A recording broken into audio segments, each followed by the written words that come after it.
Not quite, just one Yeah. moment. Oh, okay. Thanks. Okay, we're now streaming live. So welcome everybody. We will begin. We've got quite a big agenda. So Alice, can you please give any apologies? Yeah, so we have apologies from Councillor Linda Smith on the HRA rent setting report, but Councillor Turner's covering that item. We've got apologies from Peter Matthew and Ian Brooke will be covering his items, and then apologies from Councillor Latif, who will be late. He'll be late and hope to join us about 6:30. Okay, so were you saying, what did you say about Peter Matthews and Ian Brooke? So Peter Matthews has sent his apologies, but Ian Brooke's going to be covering off those Okay. items. Okay, thanks. Any declarations of interest from panel members? I see none. Chair announcements. I don't really think I have any special announcements. Yeah, let's go on. We're going to hear later about deadlines for getting in comments and so on to Alice. But over to you, Alice, for the let's see, we've now got notes of the previous meeting. In fact, it was a long time ago of this panel, although we're all on the budget panel. We had a meeting early last month. Have you had a chance to look at the minutes, and do you have any questions? I had, if not, I had one. It mentions that car park charges were going to be introduced at Godstow Row and Florence Park from New Year. I don't know if anyone can answer whether, maybe Nigel can answer. Is that calendar year, which I think is slightly what we thought, or is it new financial year? Have they started already? To be fair, I don't know whether they started. It would be calendar year. It was something that council agreed to do, but we had problems changing the doing the legals on the parking orders. My understanding. So I would suggest that's calendar year, but I don't know whether they've been bought in yet. I can go away, Chair, and find out. Can you just clarify, because Yeah. the minutes imply, I think, calendar year. So let's get it right. Yeah. Okay. Were there any other comments from panel members on the notes, not minutes, notes? I see none, in which case let's approve. Is that okay? Yeah, I take it as assent. So let's now move on to the work plan, which is in the agenda pack. It's been updated since our last meeting, and of course we've had the budget in the meantime. I think you've been aware that some of the items, like integrated performance, will be pushed forward in order to get them in the March meeting, because we're not going to be able to cover everything today. Were there other things, Alice? Maybe you can remind me of what, if anything else, has changed since December. I think it's so the social value and impact and procurement report has been pushed back to March. It was originally due to come to this meeting, but we've shifted that around. And yeah, the integrated performance reports are due to come to this panel post cabinet, which is a bit unusual, but given the specialist nature of the panel, it's felt that that's probably more appropriate than it going to main scrutiny and frees up some space on there. Everything else, I believe, is as it was last time. As it was. Okay, thanks. Are there any comments, challenges from panel members on that? Okay, so let's move on to agenda item 6, which is the report back on the recommendations. And in fact, the good news is, if you've read the papers, the recommendations that we made on the integrated performance report and on treasury management were all agreed. So the scrutiny committee has seen them already as well. Are there any reactions? Some of us are on scrutiny as well. I take it that we are content, so I think we just note it in this case. So let's proceed. We've got Ed Turner, and we've also got Laura Bessel here to introduce the council tax reduction scheme payment. And who's going to kick off? Or Nigel even, I don't know. Yeah, if it's all right, I'll do a couple of quick political bits and then pass the baton probably to Laura and Nigel. So, council tax reduction scheme is something which we're pleased to have maintained at the level we're proposing to maintain for next year. You'll recall we went to an income banding scheme, which means we can focus more money on helping people rather than administration. This proposes increasing those bands, which is the right thing to do. And the consultation was broadly favourable. This is just a comment, and officers may disagree. Quite a wide range of views expressed. I think probably it's necessarily quite a technical area, and I think looking at this kind of free text comments, some people wanted to express views on things other than the immediate subject of the consultation, which is fine and interesting to see. And really, other than that, not a lot of change for next year. This is a separate issue from the one which I know you'll have been looking at in the budget scrutiny group, which is about the subsequent year. To be clear on that and to kind of hopefully stall any discussion, obviously the amount of money which we would expect to predict getting in the MTFS is something we'll set in the budget this year. And that unfortunately presupposes a saving equivalent to going down to 85% of the full council tax bill. I've been really clear with people that we're absolutely content to design a scheme which works in other ways than that. So we might look at the way banding works, all of those sort of things. We're not hell-bent on simply saying 15% for everyone and that's that. So, and of course also we'll be keen to secure member and public input when the time comes into designing that, but that would be getting ahead of ourselves because we haven't set the budget yet. And I've also said to people in the sector, this is one which hopefully, if local government gets a better and a fairer settlement, then I'd like to see us row back on, but that's some way off. That isn't the subject of today. That isn't the subject of today's report, though. Today's report is about the scheme for next year, the increasing of the thresholds, and I'd like to commend it to scrutiny and be interested in any comments. However, before I do so, Laura or Nigel might wish to jump in. Laura, do you want to come in first? Hello, Councillor Fry. No, I haven't got any changes, just in terms of the material value. Councillor Turner, thank you very much. Yes, just the bands are changing. Everything else is staying the same in terms of the backdating rules, how members of the family's income is being treated. So there are no other significant changes apart from a simple uprating process to take into account the change in the national minimum wage, the Oxford living wage, up by the percentage. Thank you. Nigel, anything? Yeah, no further comments, Chair. Okay, thanks very much. So are there any questions from panel members? If not, may I kick off just with a couple or so of points.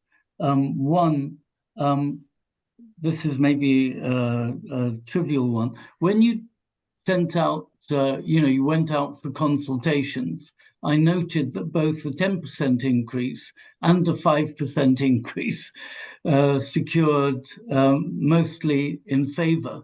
So I'm not quite sure what on earth you conclude from that. Maybe that's a rhetorical question, but I'm not quite sure how you interpret the result of some of these surveys. I had two more substantial queries.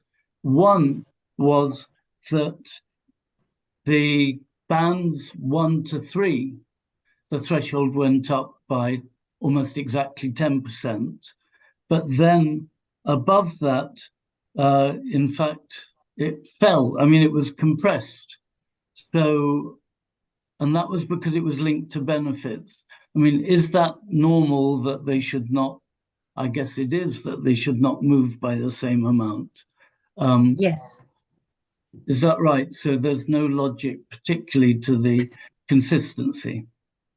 No, so Councillor, the way the bands are working, so the first band is related to the, I'll just scroll my document down. So the band 1 is equivalent to 60 now to the national minimum wage. So where the national minimum wage changed by that large percentage, that's why there's a greater increase there. In comparison to band 5, as you're right to note, actually it comes down, and that's because the benefit cap remained the same. But last year it went up by the 12.8%, but this year it can only go up by the 6.7%, which is the CPI. So it's the change in where the economy was at the time, which has actually meant that people have £467 per week was the cash off threshold, but this year it will be £452. Yeah. And that's just how this is. This determined by central government, or is it our decision?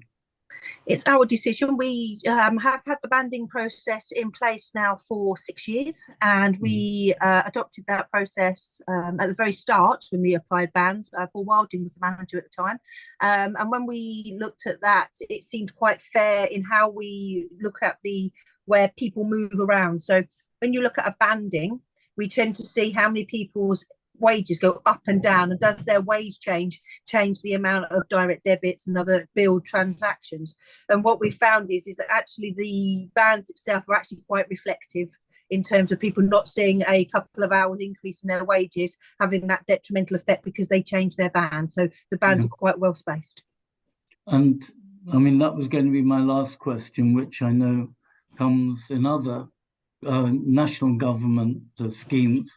If people's monthly wages, and it could be they're paid weekly and there's 4 weeks, some months, 5 weeks, other months, things like universal credit and the like, would it be that for the council tax you're having to adjust up and down from 1 month to the next if necessary as people bounce between bands? That seemed to be implied by what you just said, Laura. Yes, that can be the case. So if you had bands that were too narrow, then absolutely they could move around quite considerably. So you would quite happily see what 1 month you've got 50% support and then you don't have a 25% support. So that's why we only have 5, well, in effect 4 bands, because the 5th band is you don't qualify. So that's why we have the 4-band structure, just to make sure we can protect those people for lots of changes with their fluctuating income, which then takes into account, like you say, with universal credit, their 4-week and then their 5-week income bands. Okay. I mean, have we ever, I know for national government you can't say it, have we ever considered somehow where there is something as basic as 4 and 5 weeks of sort of averaging it over 3 months or something, so you're doing a moving average so that you get less likelihood of bouncing between bands and creating for you, I imagine, and your team, administrative difficulty? The averaging process would do that. Okay. Yes. What we find is where we average people's wages out over a 3-month period, you get more contact to our contact centre because they say, but that's not what I've earned for that month. So you'll find that where the wages are higher, they'll happily accept the lower income, but where their wages are lower, they'd want us to adjust down. So we find that if we actually take people's actual income per month, we generate less communication with the public, and at the same time it creates a transparency because the people understand what they're reading. Okay, no, I can see that. Well, thank you. That was nice and simple. Are there any questions then from other panel members? Hosnia. Again, it's just a simple one. On the consultation, I mean, you got 435. That's better than a lot of other. I know we struggle with the numbers of people consultees, but was there I can't see in the papers about where there was geographical spread, because obviously the number of people who benefit from council tax reduction is very different in different areas of the city. Was there good geographical spread across the indices of deprivation parts of the city, and or any other way of making sure that we got the voice of those who benefit from it the most, because that's pretty relevant here. We just didn't put interest really. No, that's fine. So, Councillor, we didn't do a geographical spread, i.e., map where all the replies came from, because we wanted to keep some level of anonymous to this whole process, and because otherwise people could drive down and you could, in theory, work out where they're from. So we just asked the question, are you in receipt of council tax benefit? Just that simple question, just to see if our response rate was very similar to our type of demography. So when people replied, yes, they was on benefit, and then their age group and their gender, for example, we mapped that against what our caseload was, and then we found that our responses was actually proportionate into relations of our council tax as well. Thank you. Chris Smoten. Along similar lines to James's question about averaging, is there any obligation to do things using a banding structure rather than just a continuously variable amount? so as to eliminate any sort of surprising effects of being just one side or another side of a banding point. Okay, so hello, councillor. So a banding structure is, well, we were one of the first councils to introduce a banding structure because we find it easier for people in terms of how they can manage whether they want to take overtime or not, so they can manage their wages. If you take out that banding structure option, we would go into more intensive administrative roles because you'd have to go back into the principles of an applicable amount, you'd have to take earnings disregards into account, and then you'd have to start manually looking at those claims. So we apply a banding structure in order to drive our efficiencies out in the service without having that detrimental effect against the public. Okay. I think we might be talking about different things. Sorry. What I mean is at the moment we obviously have a map from if you earn X amount, then you pay this amount. Then you receive this amount of assistance, and that's currently a mapping that has stair steps in it. What I'd be describing would be replacing that with a straight line, so that essentially. Anytime your earnings rise by £1, then your tax liability rises by some proportionate amount, but maintaining the same endpoints and maintaining the same total amount that is spent on the scheme. So I wouldn't be describing anything radically different, only that the stair steps become a smooth line. Okay, so if I can make sure I understand your question, then, because I'm not sure I do. If you're saying if the person's income goes up £1, that they would pay a different percentage to what their contribution is, yes? Yes, exactly so. So that you receive 100% assistance at the current bottom of band 1, you receive 0 assistance at the current top of band 4, and then the amount that you receive varies continuously in between those two points.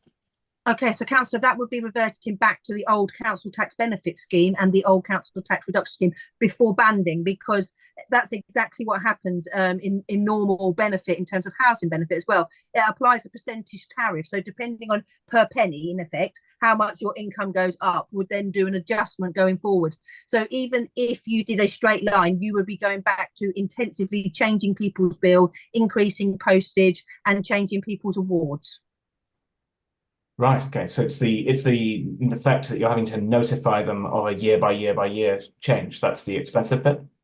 Yes. So council tax is burst out on what is your entitlement on the 1st of April, but it's done on a daily calc because you could move in and out of your property on a daily basis. So yes, it works in advance of 12 months up to the 31st of March, and we pay in advance. But as soon as changes occur, you'd be adjusting the bill because your future award could go up and down depending upon your award.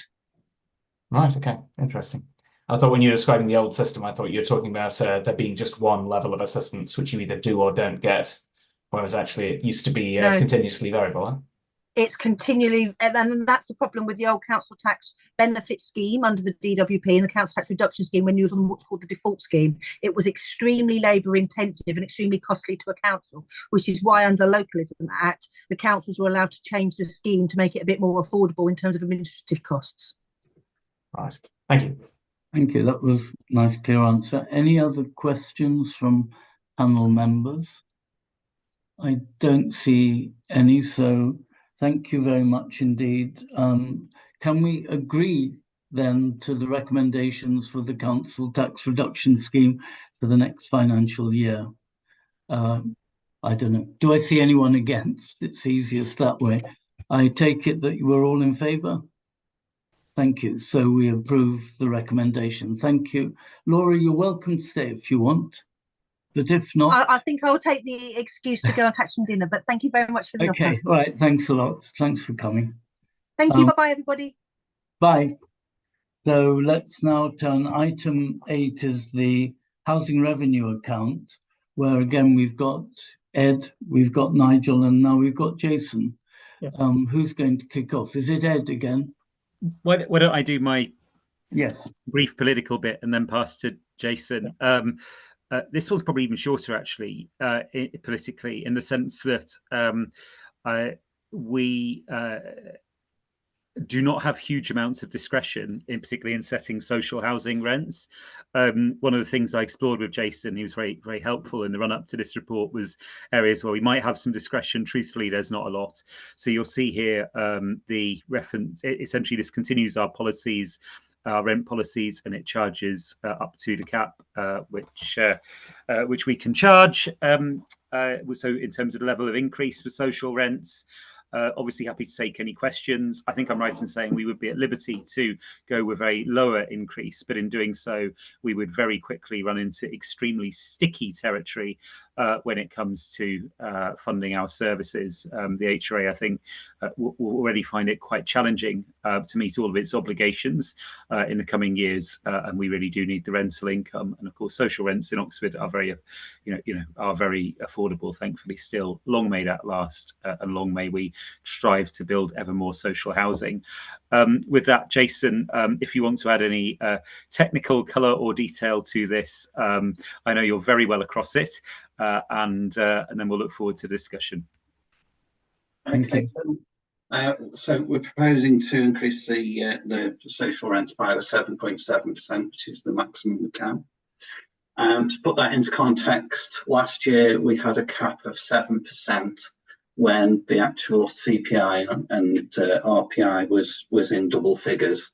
So last year our costs rose significantly and the rents were restricted. So we were financially constrained last year. This year we're hoping to do the 7.7%, which will keep us on a par with last year.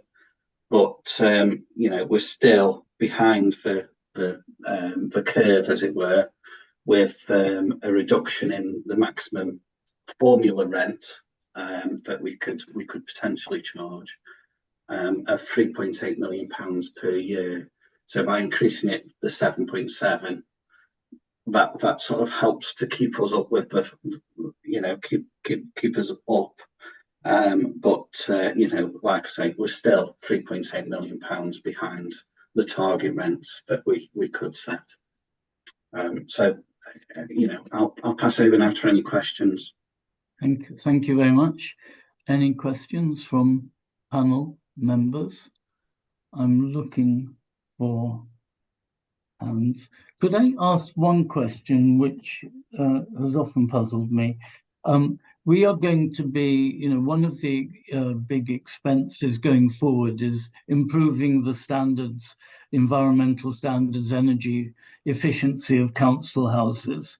And the rent is determined by the kind of formulae you've explained. Is there any way, because you do mention service charge in some point in this paper, is there any way, if we invest to save a tenant's utility bills by X, we can participate in any form in that saving, or is it simply altruistic? We wouldn't be able to charge anything in terms of additional service charges. So the investment would be at our cost with no net return to us. So that investment would be a benefit to the tenant, and it helps. It helps us meet our standards and the latest policy, but it doesn't have any financial return for the council itself. Okay, so it's what I described as altruistic. We do it maybe because we have to from central government policy, but we do it for the benefit of the tenants. Yeah. Yeah. Thanks. One simple question: why is the percentage increase for garages 7% and that for rent 7.7?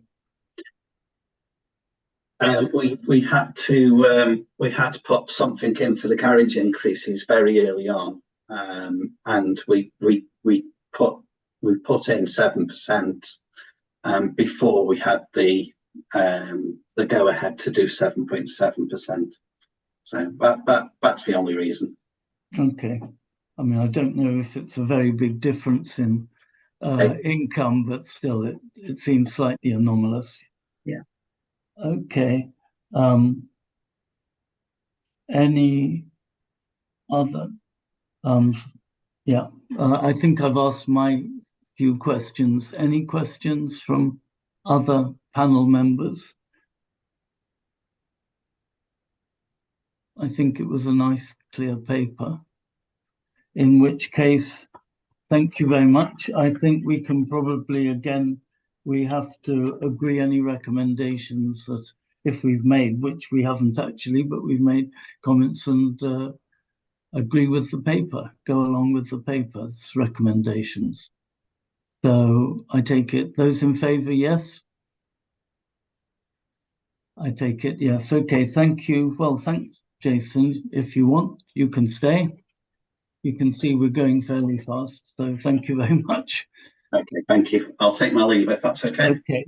Yeah, and in fact, you're being much better looked after for next item, James, because Susan's joined. So I might do a bunk as well. Just to mention, though, your point about charging about energy savings and rents is a good one. I think it's quite an active debate in the sector. I think it's something a number of social landlords have raised in the past. I mean, to be clear, I wouldn't. Altruism is one way of looking at it. It's the right thing to do to reduce carbon emissions on our stock in all sorts of ways. But as I mentioned, our HRA is quite tight, so I'm sure this debate will run and run. And who knows? Maybe governments will make change in time when they discover that they are not funding their climate ambitions to the extent that they that is necessary to meet those stated ambitions. But we'll see what happens. So watch this space. But yeah, if it's all right, I might be excused as well. No, thanks ever so much, Ed. Okay, we've now got Susan, we've got Mish, and we've got Sally. So we've got a big trio. So who's going to kick off? I guess it's you, Susan. Susan is going to hand over pretty quickly to Mish and Sally on this one. So we're going to have some slides. Is that correct? We're going to have a slideshow. Yeah, there's a presentation which is really Sally and Mish to show you. I mean, just to say that this is a pretty early stage of this. The idea is to have a bit of discussion. I've not had much discussion at the moment on what would make good performance indicators. So I'm interested to hear your views, and I'll hand over to Sally and Mish. Thank you. So can people see the slides? Yep. Great. Okay. So I'll ask you to up. Next slide. So just by way of a bit of background, actually this probably the first sort of point to make, Chair, is that you yourself requested that this came to this committee some long while ago. Actually, there was a request that there was an opportunity to comment on key performance indicators. Yeah. So, as Councillor Lee's already made clear, we're in the development stage, and so everything you're going to see, and Sally will take you through detail, is our thinking as currently is. So I've just seen a note. Chris, you can't hear me. I can hear fine. Can other panel members? Is it? I think it's just Chris. Okay. Right. Do you want to? Well, actually, as well, hopefully, because there's quite a bit on these slides, so they'll be to some extent self-explanatory. But I'm just going to briefly. So, essentially, the key performance indicators.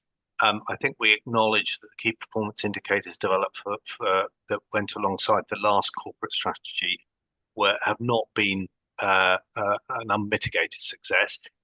There's essentially some of them have been lacking in terms of being able to provide, really useful understanding about how the council is actually doing overall. So we undertook a much more complete review that was done in April of last year, where we looked across all of the key performance indicators the council has, which was rather a lot actually, well over 100. Yes. Tracked, which in itself threw up some questions about just how useful that was, and what were we doing with the information that we're monitoring. So I think that the thinking that's gone into the process at the moment is focusing first on these corporate key performance indicators, which must align to the corporate strategy, which, as I colleagues are aware, is sort of well in development and is tracking through to Cabinet this week, and will then be going out for public consultation. We're sort of looking at and we've got proposed KPIs, which Sally will take you through. But we're also going to be, and we're already in the process of reviewing all of the operational KPIs. So these aren't the corporate ones, and we're necessarily just going to have a small number of corporate KPIs, but the other ones will exist and will sort of align directly with different services, and you know that the different service areas are providing. So there will be transparency across a full array of different council activities. Next slide. Okay. And just very briefly, I think many will have seen this timetable already, because it is essentially that of corporate strategy. So we can't finalise the KPIs until we've finalised and adopted the corporate strategy itself. That tracks through to July Council, and so we'd expect to see the final set of KPIs, and indeed the targets that we are proposing for the next 4 years at that point in time. So, but we're at that much earlier stage. Next slide. And I'm going to hand this over. Great. Thank you, Mish. Thank you. Hopefully you can all hear me okay. Yes. Great. Thank you, Councillor Fry. So yes, I've got the slides actually. I hope they're big enough. If I put them on slideshow, it sort of PowerPoint tends to fall over, so I hope you can all see that okay. So yeah, just quickly actually, for those of you who don't know me, I know some of you do, but I'm Sally Hicks. I'm the Business Intelligence Unit Lead in the Policy and Partnerships team, and I report in to Mish. So yes, just to kind of build on what Mish was talking about. So obviously we are currently reviewing corporate KPIs, and one of the aims is to very much ensure that they will measure the priorities within the corporate strategy 24 to 28, and that they're kind of also, as well as measuring the aims that underpin the priorities within that strategy. So for that, I'm sure you will all be familiar with this, but just a sort of a recap then, as Mish said, the corporate strategy is currently being developed, and these are the key 4 priorities within the strategy, which are then underpinned by what some are referring to as the sort of the well-run council, which we see as the enabler, which obviously enables all the other priorities. So strong, fair economy, good affordable homes, thriving communities, zero carbon oxide, and then the well-run council enabler. So I'll go through each of these in turn, and then give you our sort of current thinking around the corporate KPIs that we've developed to support those priorities. So the first of these priorities is good affordable homes. Obviously, there's a lot more detail sort of underpinning each of these priorities in the corporate strategy. But if we just look on the left there, the sort of overarching main aims of that strategy are about delivering more affordable homes, preventing and tackling homelessness, and good quality homes for all. And so what we've tried to do also with each of these main priorities is actually have 3 corporate KPIs. As Mish said, there's 25 corporate KPIs and about 115 service levels. So obviously we're very mindful of reducing the numbers just in order to make them more sort of targeted and focused. So if on the right then, what is being proposed? So the first corporate KPI that's being proposed, and this is actually very similar to an existing one, is about obviously measuring the total number of affordable homes in Oxford completed in the year by Oxford City Council. Obviously, providing affordable homes very much remains an important focus of the corporate strategy. So we think this remains important as a corporate KPI to continue to measure that. One thing that was flagged about this is obviously the delivery of affordable homes can be inconsistent due to a number of factors. So it is proposed that we probably consider having a rolling average here for this KPI rather than an annual target. The second one is around the number of rough sleepers without an offer of accommodation. Again, this is an existing corporate KPI. And just in the comments there, so obviously we're very aware, rough sleeping is a highly visible form of homelessness, and preventing and tackling it is one of the main aims of this priority. Just to add, though, we are aware that rough sleeping is not the full picture when it comes to homelessness. So we do propose that KPI, so there is a KPI at the moment at service level that relates to households in temporary accommodation. And the proposal is that whilst we think this KPI on rough sleeping should be at the corporate level, we do propose that we do keep a service level KPI around temporary accommodation as well. And then the final KPI is actually, we're proposing a new KPI relating to this priority, which is around the percentage of homes that meet the Decent Home Standard. So you may be aware about the new legislation regarding the Decent Home Standard for council stock. And we think it's an important measure. We think it's important that we know if we're meeting these new standards. And that's why it's proposed that a KPI relating to these standards then effectively acknowledges these new regulations, whether or not we're meeting them and how they relate obviously to our own stock and to our tenants. So those are the three being proposed for good, affordable homes. I don't know if we want to, before I move on, if anyone would like to comment or discuss. That's fine. I'll take first Hosnia, then Chris Moten. Hosnia?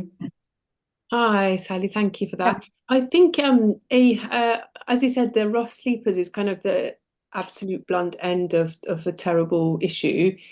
Is it not possible to combine the two, the temporary accommodation and rough sleepers, into one number? Because I think for not for service and for corporate KPI, having both together would probably give a better understanding of where we are, because the effects on, though obviously the effects of rough sleeping are well known, also people in temporary accommodation, there's like I know a lot of families who we've had to put up in temporary accommodation, and the impact on their family life, on children, on food, on every aspect of life is really detrimental. So it would be good to, at that end, maybe consider combining the two together. And then I just had one other comment, which is it possible to have total number of social homes rather than like homes for social rent rather than affordable homes? Because we get this comment a lot I'm in Blackbird Leys, we get the comment a lot that what does affordable mean? It means different things to different people. And I think tightening that definition would help with our communications as well. Yeah, thank you for those comments. Certainly, and I mean, this is something we can, speak to housing services about, that we could certainly look at combining. Obviously, you'd have sort of effectively two measures then, but as you say, for rough sleepers and temporary accommodation.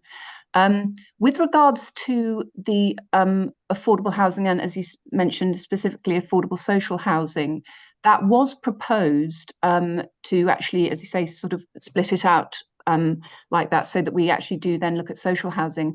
I know, and Mish, I don't know if you would know better than I know that the housing services felt that we should keep this as affordable housing rather than having the social housing element separately. But certainly with that comment, we can go back to them and have further discussions around that if it's felt that it would be useful to indeed, as you say, see that more sort of split out.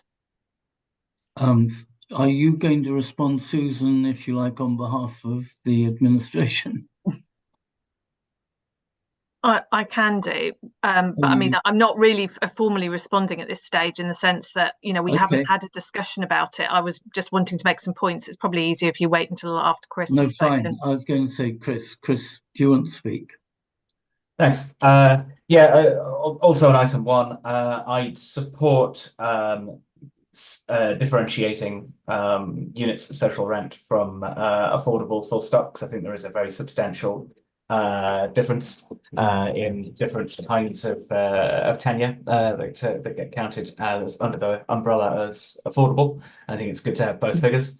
And I would also advocate reporting both. So this is currently phrased entirely about direct delivery, and I would encourage reporting both direct delivery and total numbers delivered.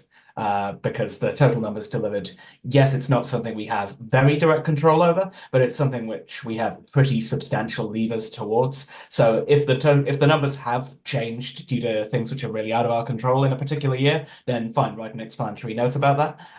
But it's still a useful figure. I think the total delivery, whoever is delivering those units. Thank you. Susan? Well, I was going to make very much the same point that Chris just made.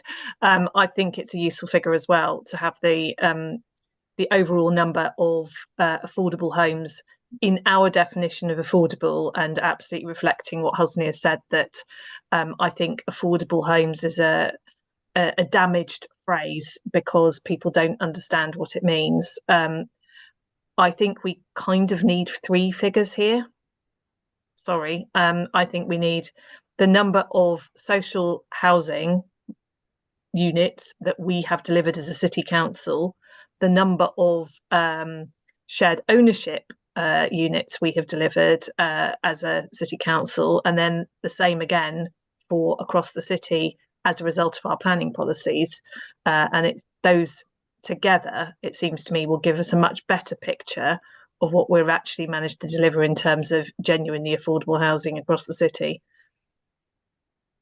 And just to, again, reiterate, I'm coming to this about as fresh as you are. So, you know, it's not, none of this is decided yet. This is genuinely a discussion, and it's really interesting to hear views. So, Sally, did you take that on board? I mean, yes, thank you. And Tricia, as Councillor Brown has said, I mean, obviously one of the reasons we're bringing it here is these are draft. So, you know, obviously there's absolutely room for tweaking and discussion. So yeah, no, that's all useful feedback okay. For me. Let's go on to slide 6. Thank you. So moving on, there is quite a lot on this slide, and actually I did have a catch up with the economic development team today, so I'll try and sort of summarize it all. So yes, so the second priority then is around a strong, fair economy, and again we can see the main aims of this priority sort of summarized on the left there, about a secure, fairly paid local jobs for Oxford residents, as well as access to training, to skills and reskilling training. It's also about using Oxford's unique strengths in a global economy to attract high quality investment. And then finally, about supporting regeneration to boost economic activity and deliver benefits for all. So yeah, I mean, the corporate priorities relating to this priority are very much under discussion. One thing I know that has been discussed by the team is actually, one of the challenges is actually having KPIs that do reflect either the work that we do in this space or that we are able to influence. So I think that's what they said can be a challenge. So the first of these, again, this is actually an existing corporate KPI. So it's about the number of Oxford Living Wage employers. I know that currently it is employers and employees, but the feedback that I've had is actually it's the employees' data isn't currently available. So their suggestion is that it's number of Oxford Living Wage employers. Obviously, if that data became, or reliable data became available, we could update that. But I think they feel that that's important. Obviously, it you know, measuring our ongoing commitment to encouraging employers to pay the Oxford Living Wage. The second one is a new suggestion for a KPI. So previously there were KPIs in this space around the number of work placements and apprenticeships, and also another one around sort of jobs that we've safeguarded. But the feedback that I've got from the economic development team is actually the data that sort of measures these is quite subjective. It's quite, you know, difficult to get good, reliable data about what actually the numbers are there. So what they've been discussing is probably having a KPI related to something around the number of community employment plans which we produce, which third parties then commit to. And their feeling was that this would be more of a quantifiable and something that we can directly influence. So that was their suggestion there. The third one, actually, there's a couple there, and these may sit better under a well-run council. So it may be that they move there, and actually we have the fourth one as the third. But at the moment, it's around the percentage of council spend with local businesses, including SMEs, and the percentage of council spend with SMEs, whether that's excluding or including ODS and OCHL. So there is discussion about, do we want it including or excluding or both, and whether those maybe would sit better under a well-run council. If that's the case, then there would be this discussion around what's point 4 on the slide, but would actually become the third KPI under a strong, fair economy, which would be a KPI relating to our inclusive economy pledge. So this is in partnership with the Oxfordshire Inclusive Economy Partnership, and their charter has various pledges. So there was some discussion around whether we have a KPI that looks at whether or not we're kind of meeting our pledges there. Obviously, that is quite general and quite broad. And this is, like I say, this is just their sort of thinking at the moment. And they acknowledge that they do need to have sort of more discussion and conversations. Thank you. Hosnia and then Susan. Hosnia? Thank you. I think just a couple of comments really. I think some of the things obviously need to be very specific, so people in the, looking at the council externally, like the residents, can actually see what that means. I actually think Oxford Living Wage employer, I think we need the percentage. What does that mean as a percentage of how many employers there are in the city? I think just the pure number, or how many employees there are and how many employees receive the Oxford Living Wage, would be, I think, a more helpful figure, because it's an abstract number without a denominator. I don't think is particularly helpful or informative myself, but others might view this differently. A second point was, I don't actually think there's been quite a lot written about the fact that that actually high quality investment doesn't always mean that our targets as a council are met. So trickle down economics has been debunked quite heavily in a lot of economic writing in recent times. So I'm interested that that's as one of the aims, because I'm not sure high quality investment often means that people worst off, like in my ward, are actually reaping the benefits there. But I do really like, I was going to say it makes sense to me with the inclusive economy pledges, and I know that the chairs, Jan Royal and Jeremy, are looking at an inclusive economy and an anchor network that I know that our hospital trust is also engaging in. So I do think it makes sense, if you're going to have the SMEs, for it to be broader around the inclusive economy pledges and around the work of both the IEP and to emerge the anchor networks, because they will have a lot of these aspects already in. But it's nice to have a kind of more specific thing that we have more control over as a council, like the living wage. But I think it'd be helpful to have it with a denominator of some sort. Thank you. Susan? Yeah, so these ones I have actually been involved in the discussion, or initial discussions at any rate, about. And just on the point around Oxford Living Wage employees as opposed to employers, I'm very much hoping that we will have that data in future. And in fact, I've been asking for it. But the problem is that we haven't got it at the moment. So essentially what we've got to do, and we are doing, is we are basically writing to all Oxford Living Wage employers that we currently have a record for, and asking them to tell us how many employees they have, so that we can actually put figures on that for the future. And I think, I agree with you, Hosnia. I think that's a much more useful statistic, because, if you've got an employer who's got 3 employees, or we've got lots of employers who've only got 3 employees, that's not representing a huge number of people in our city. But actually, we know that some of the biggest employers in our city are actually Oxford Living Wage employers. So it is actually relatively significant numbers of people. So I think it is important that we can reflect that. Yeah, I think there's a little bit more work to be done on all of these, if I'm honest, in terms of just kind of crunching it down into something that's genuinely measurable, but genuinely measuring something that's worth measuring. So that's where we've been trying to aim at. And for all the reasons that Sally said, some of the previous ones just don't really quite cut it. So we've been trying to think a little bit more creatively, but not so creatively that we're not actually managing to what's the word, I can't think, well, get hold of information that's actually useful in terms of trying to describe what we're doing as a city council. So I think it's somewhere around 3 and 4. I'm not sure I agree that 3 is a well-run council thing. I think it does sit in this section. So anyway, that's my thoughts on this. Thank you. Chris? Yeah, thank you. Just briefly on the third of these, I think when the last set of KPIs have come to finance panel before, this is one that the KPI in this general area has been the one that I've found the least useful in terms of analysing performance against, because there always seems to be an explanatory note against it as to why some extenuating circumstance means that this has been difficult to meet, or why the data is massively skewed.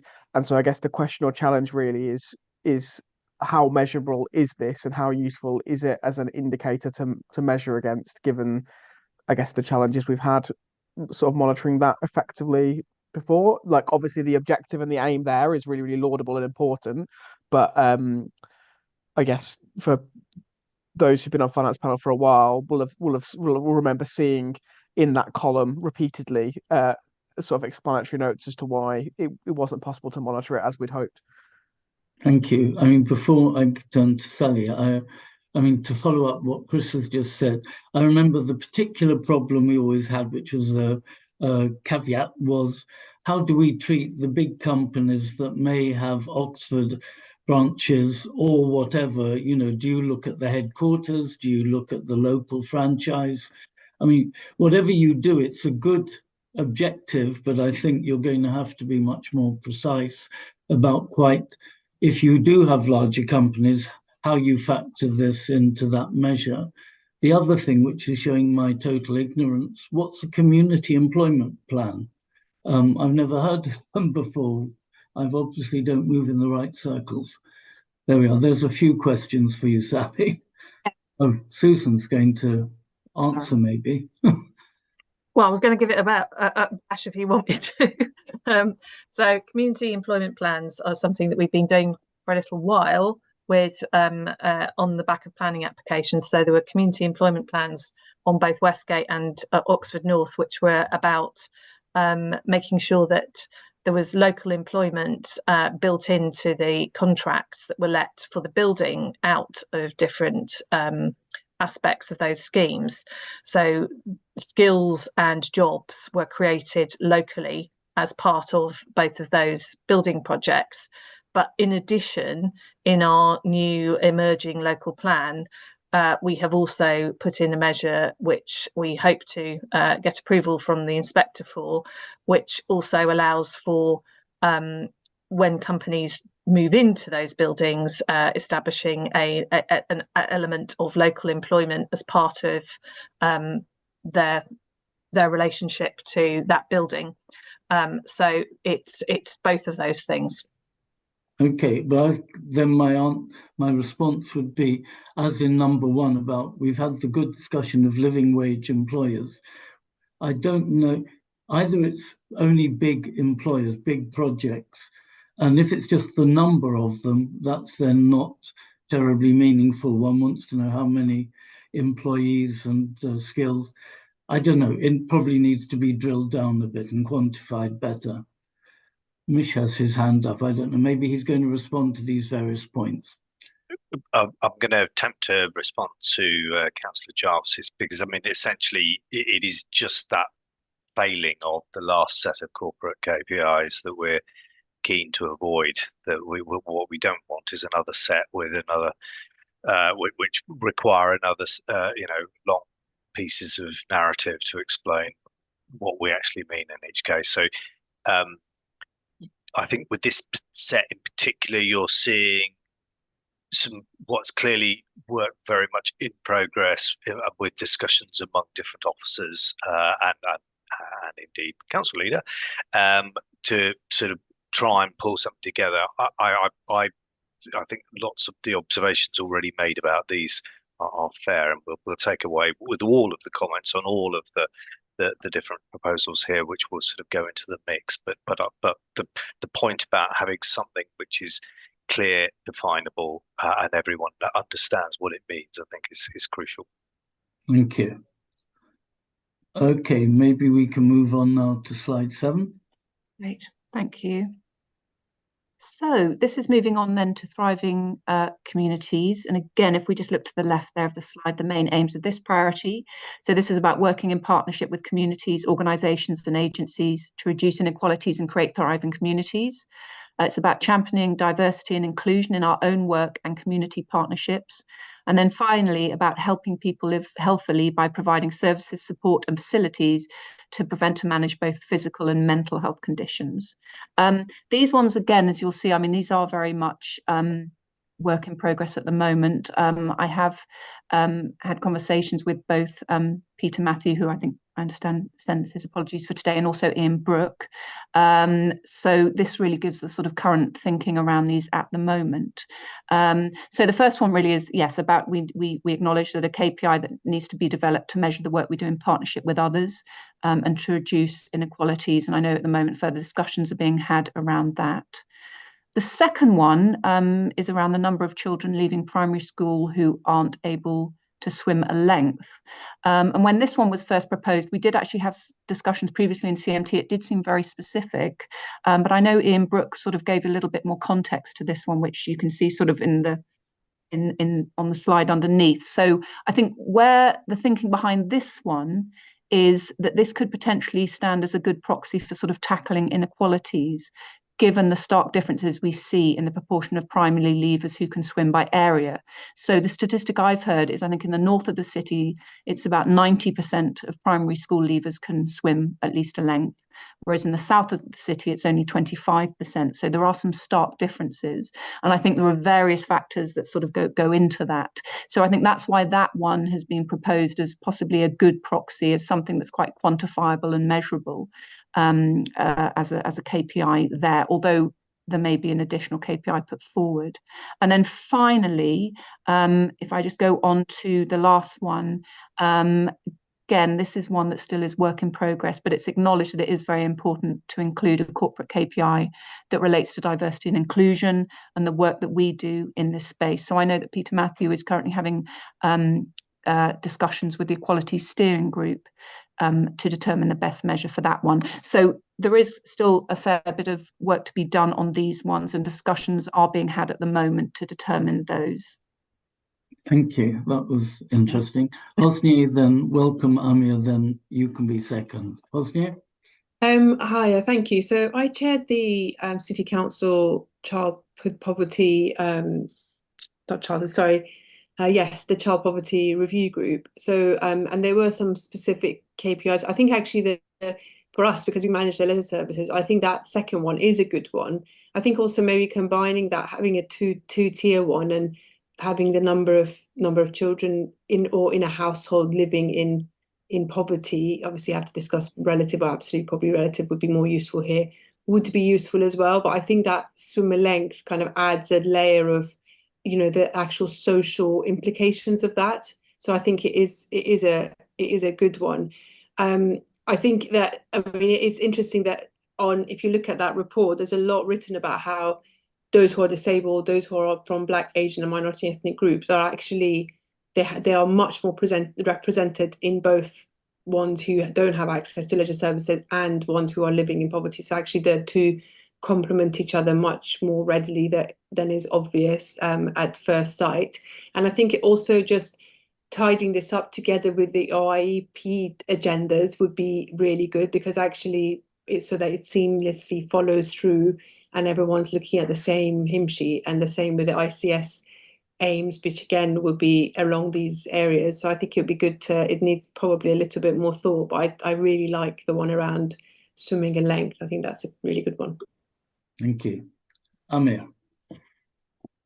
Thanks, James, and my apologies for being a bit late this evening. I had mentioned ahead of time that I was going to be a bit late.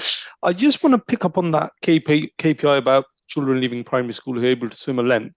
And I understand it's a reasonable proxy, but I'm just trying to understand, obviously, when we're trying to, when we have KPIs in place, we're trying to see what we can affect and what we can change.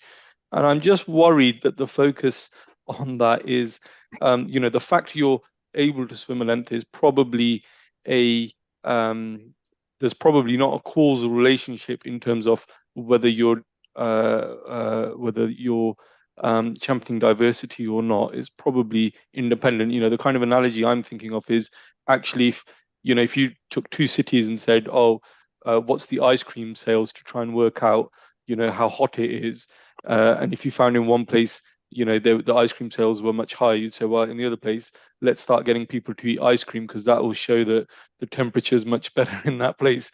But of course, it's completely meaningless, because all that's happening is they're eating ice cream in a cold environment. It doesn't actually increase the temperature at all. And I'm just worried here that we're looking at the wrong KPI really, and I don't know that it would that closely match.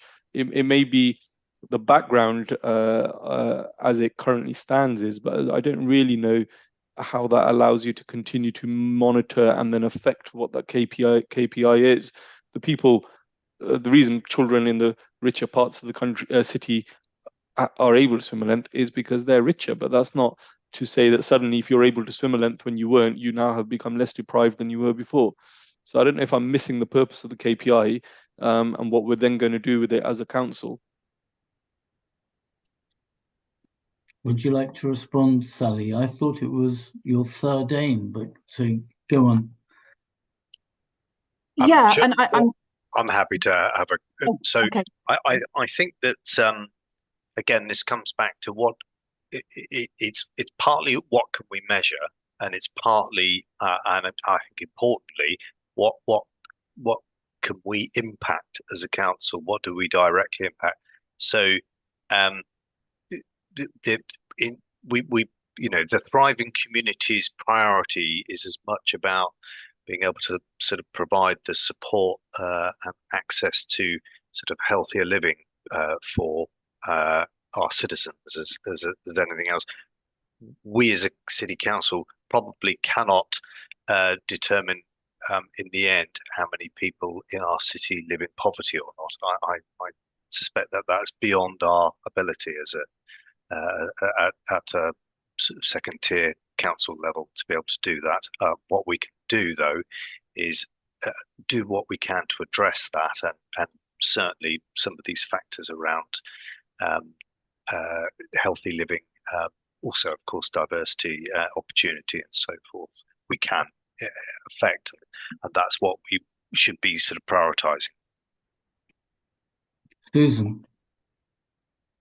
Yeah, I mean, I suppose sort of philosophically, I think maybe some of the discussion is around how much of it is are we measuring the things that we're doing to try and tackle some of these issues, and you could also include again on sort of the leisure front the number of discounts and incentives and so on, and the take up of those that we put in for people who are registered disabled, who are in poverty and so on.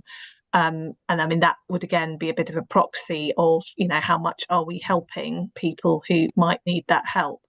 But I take Amar's point absolutely, which is that in the end, that doesn't tell you, have you actually moved somebody from a situation where they are in poverty or in poor health or both to a better position. I don't think there is such a measure that we could use really. I think that's pretty much what Mish was saying there. So very much open to further suggestions, and again, just to reiterate, we're at an early stage of this, but I think this is a useful discussion, and I hope at the end of it we can have some measures that we all agree are actually providing us with something that's useful information and tells us something that's relevant about the policies that we have in place and what good they are doing. Amir.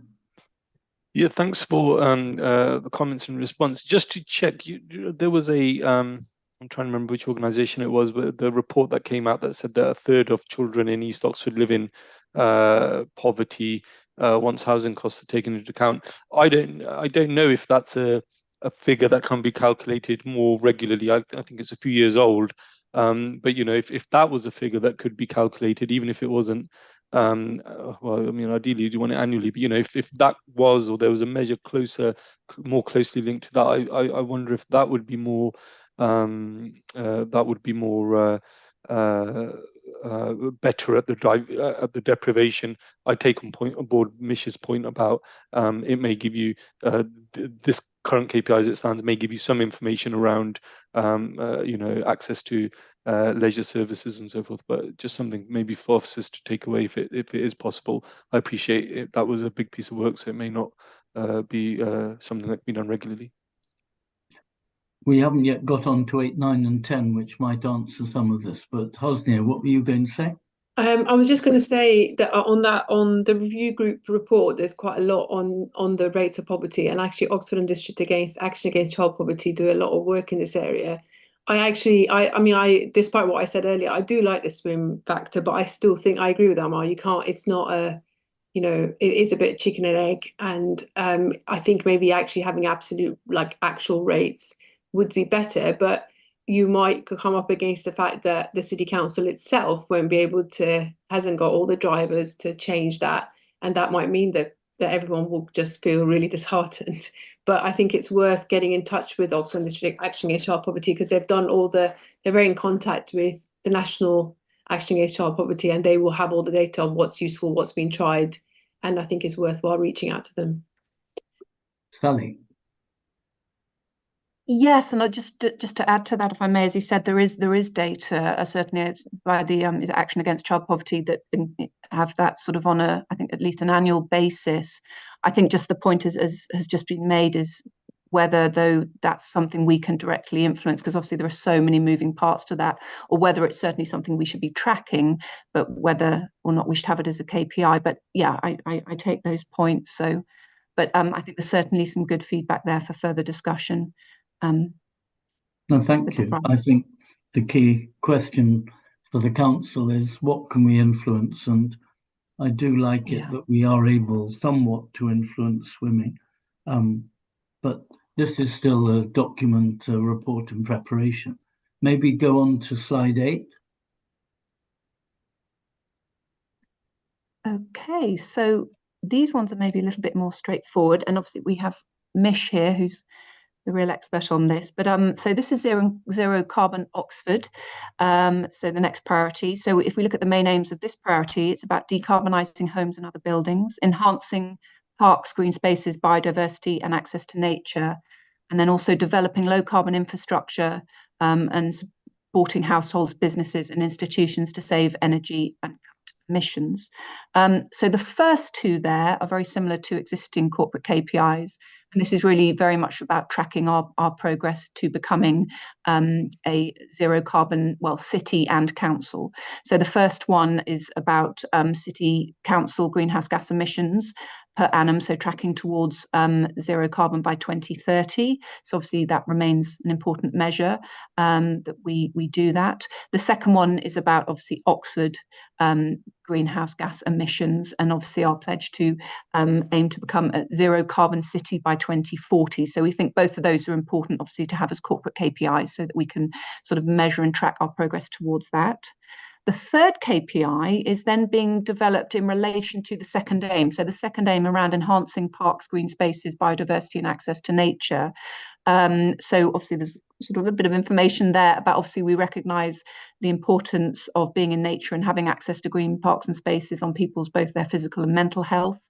We also know findings from our recent resident survey have shown that parks and open spaces are really important to residents. We can see that it is considered one of the sort of number one and most important factors in making somewhere a good place to live.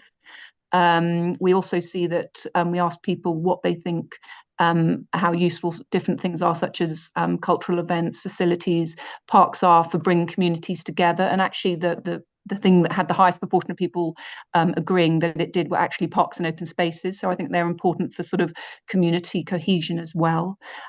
So we are looking to develop one there. I know actually Mish and I had a discussion earlier that there is a question in the resident survey about people's satisfaction with parks and open spaces. So we could possibly use data from the resident survey for that third KPI relating to green spaces and open spaces. And then finally, just to make a point around there is currently an indicator relating to air quality that sits at the corporate KPI level. But I think the suggestion is that actually that may then become a service area KPI, and then the 3 above would be the corporate level KPIs. Thank you. Any questions from panel members? Chris Smoten.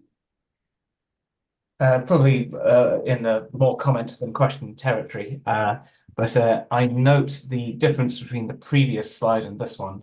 On the previous one, we focused very hard on swimming because it's something where we know we have a program about it, and so we hope for sort of reasonably direct influence there.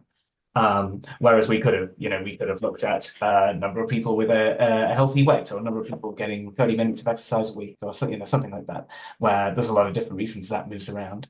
Here we've got numbers 1 and 2, both of which are influenced by an enormous number of different things, and where to a large degree, due to central government action and just due to natural change, we'll be able to watch those figures go down just of their own accord. So it's not enormously clear that those are measuring something that the council is doing, or that it would be at all easy to distinguish whether the council impact is happening with regards to items 1 and 2.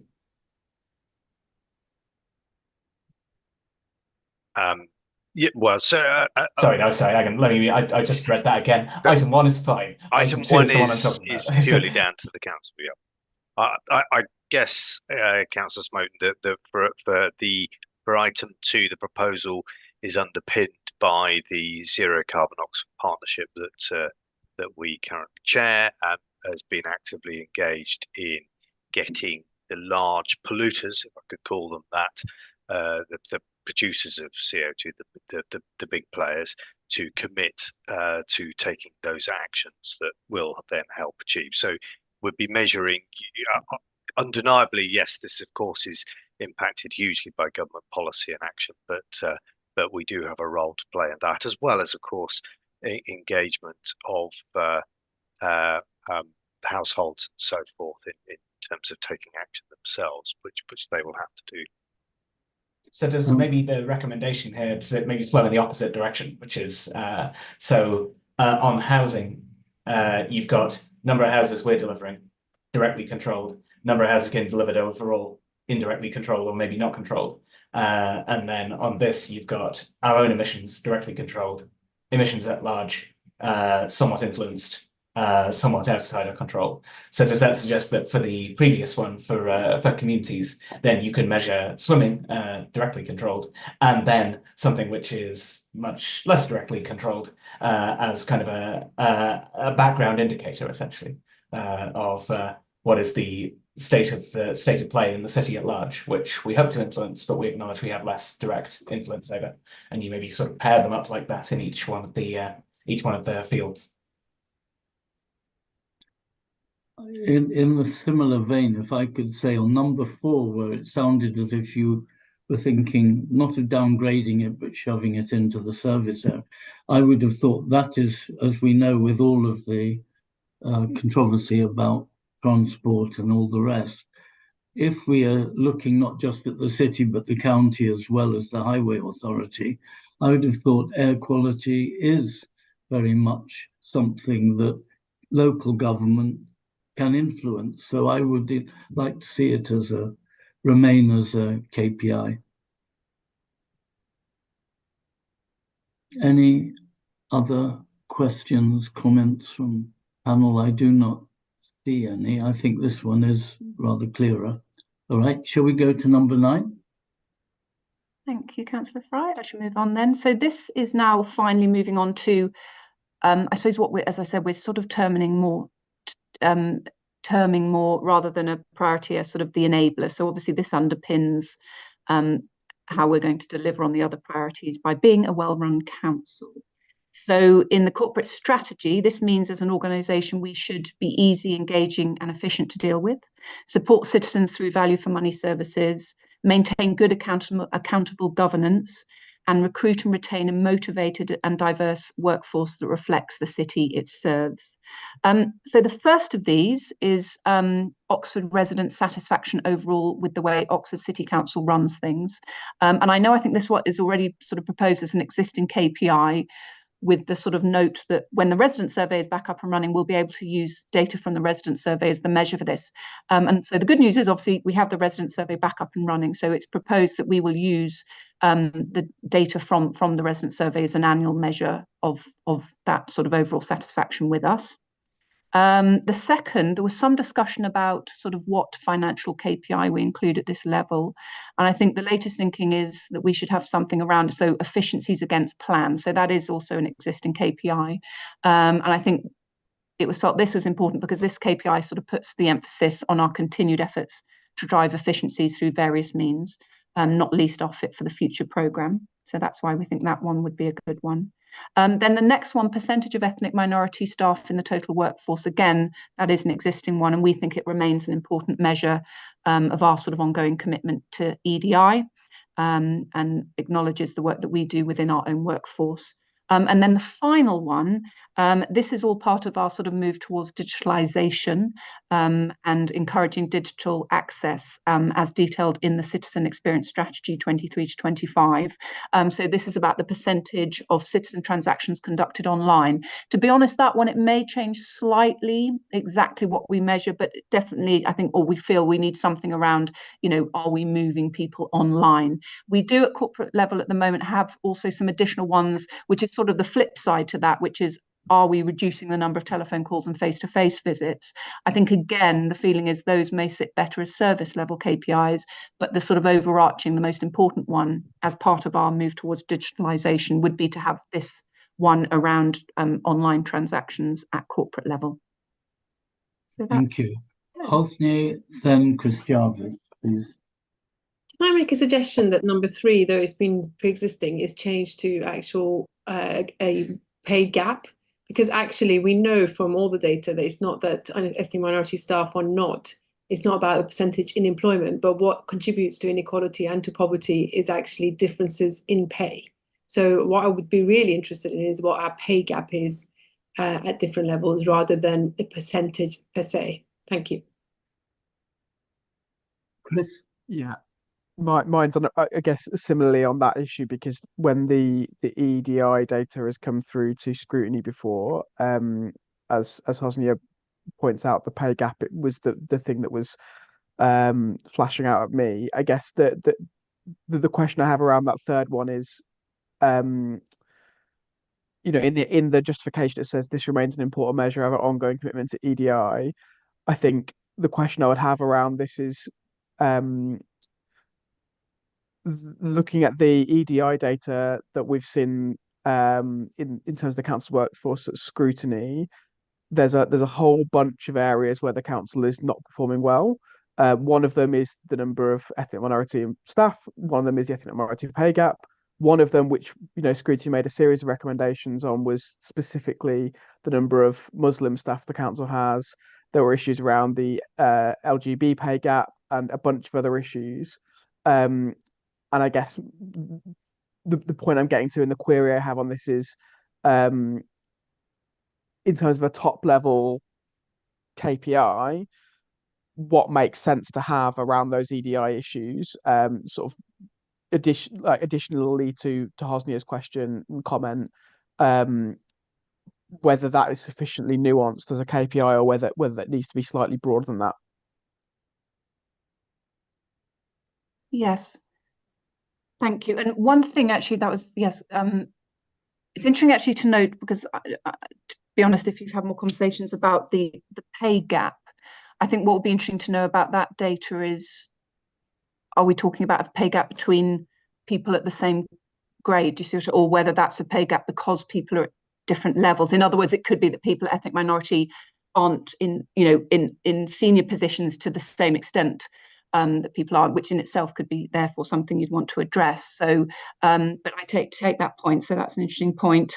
There are quite a lot of service level KPIs that do relate to issues of staff, workforce, and etc. So I suppose it's determining, just to link to your point, Councillor Jarvis, is I suppose which is the one that should be at corporate level, because I think we will still have a number that will sit at service level, but it's determining, yes, which is kind of the one that we want as that, not the most important, but one that should be the corporate level one.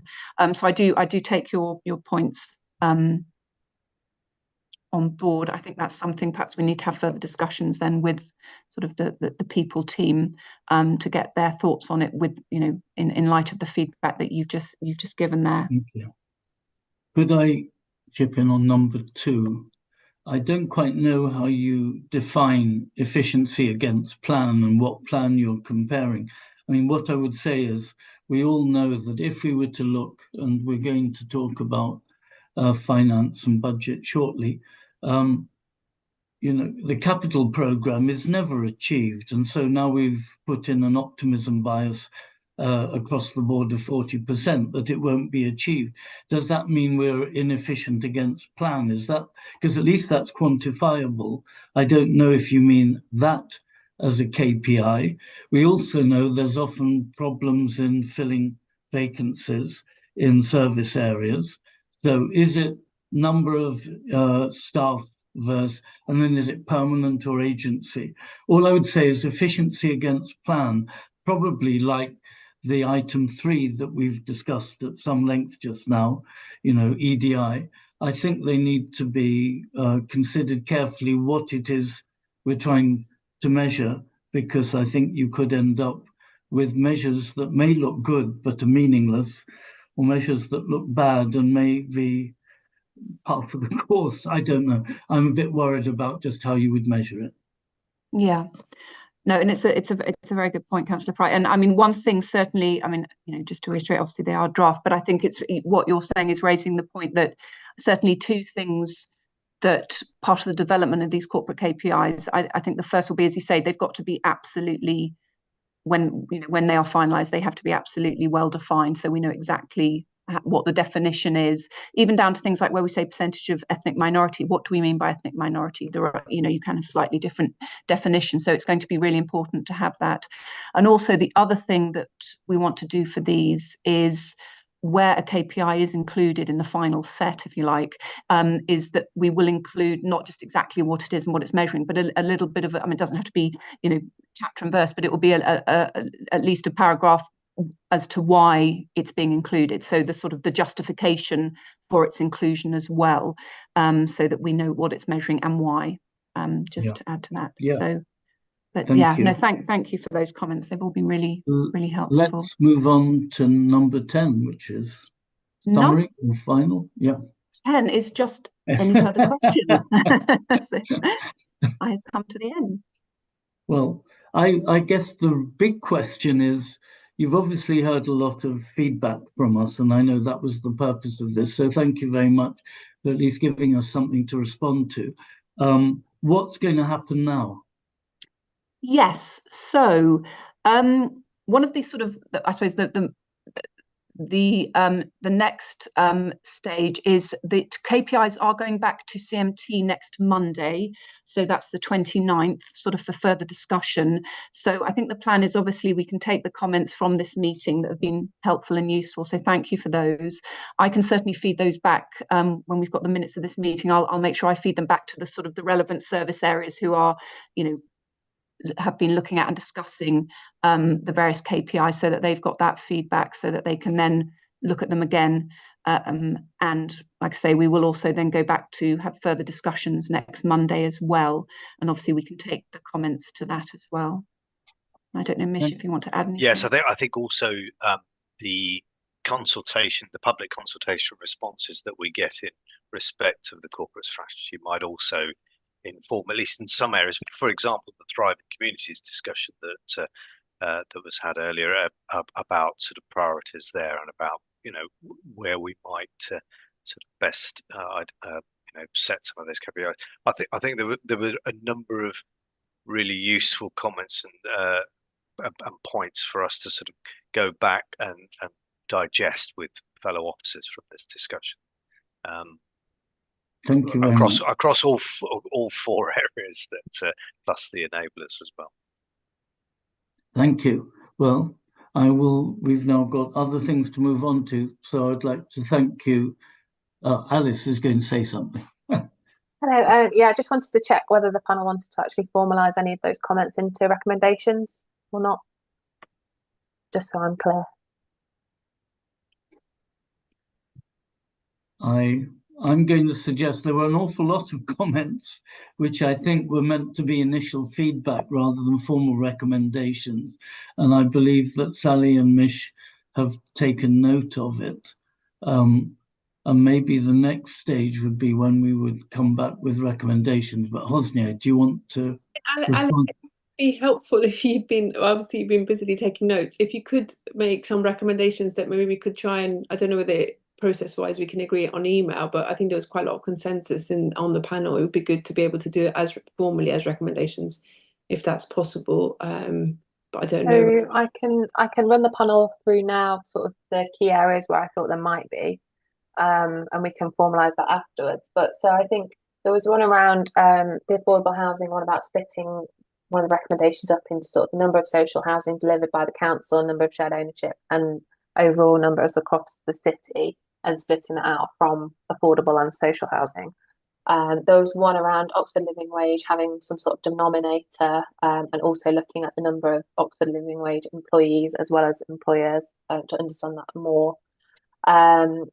There was one around in the strong fair economy about the need for information as to how many jobs were created, as well as the actual community employment plans data. One around the swimming KPI, and possibly engaging with Oxford and District Action Against Child Poverty and reaching out to them about data.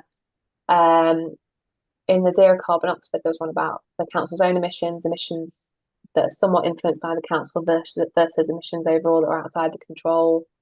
There was one thinking about air quality being a corporate KPI. And then on the Wellrun Council, we had changing the third KPI to one that sort of speaks directly to the pay gap, and actually thinking about whether that KPI needs to be broader. And then in KPI 2, just making sure that the efficiencies are something that can be measured and are actually meaningful. So they're the main ones. I think that's about 9. That's a lot. But obviously Alice has done very good notes. I'm going to suggest that when she circulates the notes of this meeting, we can then respond and possibly online agree recommendations, though she summarised quite a lot of them. Susan? Well, I was just going to say, if it's helpful, I mean, my understanding of this conversation was it was a conversation, and we were very much listening to the feedback because none of this has been decided yet. So, I think please do think that all of the comments that were offered during the course of this meeting have been listened to, and wherever we can, we're going to feed that in and take them on board. But if you really want to make formal recommendations, obviously that's your prerogative. Thank you. So I'm going to thank you, Susan. I'm going to thank Sally, thank Mish. You're very well, I think you're welcome to stay if you want. We are going to go to the exciting dates of future meetings, and then we have to go into private session because we're going to touch on confidential items. So you're welcome to stay, but maybe let's move on to agenda item 10. The next meeting of this panel is on the 26th of March, a long way away. So I hope you've made a note of all that. And that again, that's going to be online as always. And so I don't know if we need the form of words. I'm going to suggest, since this is being recorded largely for note taking, can you, Alice, maybe switch off live streaming as we go now into